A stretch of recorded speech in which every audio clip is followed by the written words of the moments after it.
Hello friends, welcome to my YouTube channel Sai counting solution.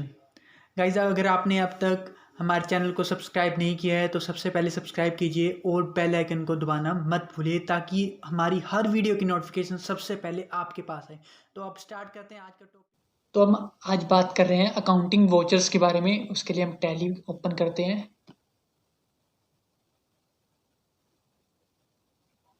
यहाँ पर tally हमारी open हो चुकी है।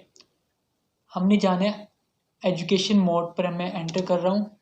यहाँ पर हमने कंपनी सेलेक्ट हो गई है, ऑटो सेलेक्ट हो गई है कंपनी। अकाउंटिंग वोच जर्नल एंट्रीज करने के लिए सबसे मेन पॉइंट आता है अकाउंटिंग वोचर्स। हमें अकाउंटिंग वोचर्स की नॉलेज होनी चाहिए कि कौन सी एंट्री कौन से वोचर्स में जाती है। तो उसके लिए हम जाएंगे अकाउंटिंग वाउचर में।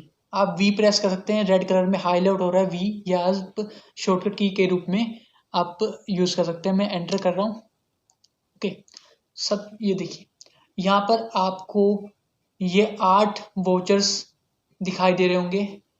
पेमेंट हाइड है क्योंकि पेमेंट वाउचर हमने ओपन किया हुआ है। ये 8 वाउचर्स होते हैं जिसमें हम एंट्रीज करते हैं। अब कौन सी एंट्री, बहुत सारे स्टूडेंट्स को कंफ्यूजन होती है कौन सी एंट्री कौन से वाउचर्स में जाती है। अब इस वीडियो में हम सारी कंफ्यूजन को सॉल्व करेंगे। सबसे पहले वाउचर्स की में बात करते हैं। सबसे पहले आता है कॉन्ट्रा। इसके लिए आप शॉर्टकट का यूज कर सकते हैं F4। मैं यहाँ पर क्लिक करता हूँ, ये आ गया हमारा कॉन्ट्रा वाउचर्स। अब क्वेश्चन होता है कि इसमें कौन कौन सी एंट्रीज आती है।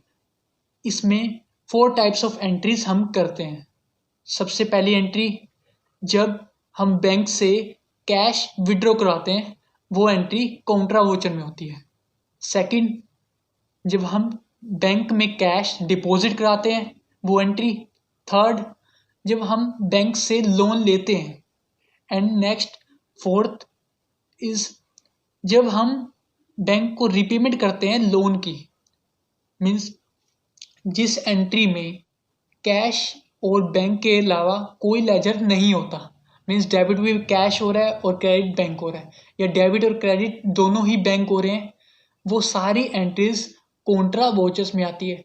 गाइस, मैं दोबारा बता देता हूँ, जिस एंट्री में कैश और बैंक के अलावा कोई भी लेजर नहीं आता, मीन्स कैश और बैंक ही उस एंट्री में डेबिट होते हैं या क्रेडिट होते हैं, या दोनों बैंक डेबिट होते हैं या क्रेडिट, वही एंट्री ही कॉन्ट्रा वोचर में आती है। नेक्स्ट हमारे पास सेकंड वाउचर आ रहा है पेमेंट। इसका शॉर्टकट की है F5, या आप F5 प्रेस करिए या क्लिक कीजिए यहाँ पर पेमेंट। ये पेमेंट वाउचर्स स्टार्ट हो गया। इसमें कौन कौन सी एंट्रीज आती हैं। जब हम किसी को पेमेंट करते हैं, सपोज डेट हम अपने क्रेडिटर्स को पेमेंट कर रहे हैं बाय कैश या बाय बैंक। मीन्स किसी को भी हम पेमेंट कर रहे हैं बाय कैश या बैंक के थ्रू, वो सारी एंट्रीज पेमेंट वाउचर्स में आएगी। और सबसे पहले इसको यहाँ डेबिट आपको करना होता है कि डेबिट क्या होगा। मीन्स क्रेडिट तो आपका बैंक या कैश ही होगा क्योंकि आप पेमेंट कर रहे हो किसी को। और डेबिट हम किसको पेमेंट कर रहे हैं वहां आपको यहाँ पर लिखना होता है सबसे पहले debit. Okay, third voucher is receipt. इसकी शॉर्टकट की F6, आप F6 प्रेस कर सकते हो या रिसिप्ट पर क्लिक कीजिए। रिसिप्ट आ गया। रिसिप्ट में वाउचर्स में कौन कौन सी एंट्रीज होती है। मीन्स जब भी कोई इनकम होती है हमारी, वो हमें कैश के थ्रू या बैंक के थ्रू रिसिप्ट आती है हमारी। हम किसी से कैश लेते हैं या बैंक में पैसे हमारे आते हैं, किसी के द्वारा ट्रांसफर किए जाते हैं, वो सारी एंट्रीज रिसिप्ट में आती है।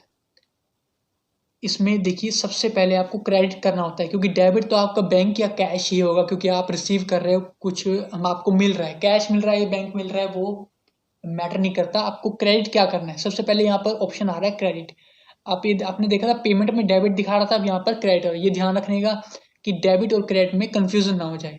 क्रेडिट में आपको क्या करना है, जिससे आपका रिसीव आइए वो आपको क्रेडिट में डालना है। ओके, फोर्थ वाउचर आता है जर्नल। इसकी शॉर्टकट की F7 है। सबसे ज्यादा कंफ्यूजन स्टूडेंट्स को इसी में होती है कि इसमें कौन कौन सी एंट्रीज आती है। देखिए, जिस एंट्री में ना तो बैंक डेबिट होता है, ना ही कैश डेबिट होता है, और ना ही कैश क्रेडिट होता है, ना ही बैंक क्रेडिट होता है। मीन्स जिस एंट्री में कैश और बैंक नहीं आते, वो सारी एंट्रीज जर्नल में आती हैं। ओके, सपोज दैट डेप्रिसिएशन हमारे एक्सपेंसेस है, डेप्रिसिएशन होता है डेबिट एंड क्रेडिट होता है हमारी फिक्स एसेट्स, क्योंकि एंड ऑफ द ईयर हम डेप्रिसिएशन लगाते हैं। बट इस एंट्री में ना डेबिट हुआ कैश या बैंक, ना क्रेडिट हुआ कैश या बैंक। तो इस तरह की एंट्री जिसमें कैश और बैंक एंट्री में आते ही नहीं है, वो सारी एंट्रीज होती हैं वाउचर्स में। ओके गाइस, बट आप सोच रहे होंगे अगर हम क्रेडिट पे सेल या परचेज करते हैं वो एंट्री इसमें आ सकती है। हाँ, वो एंट्री भी इसमें आ सकती है, क्योंकि इसमें जब हम क्रेडिट पे सेल कर रहे हैं या परचेज कर रहे हैं उधार पे, तो उसमें ना क्रेडिट बैंक और कैश नहीं होता, तो वो एंट्री भी इसमें हम कर सकते हैं। बट उसके लिए अलग से वाउचर्स है।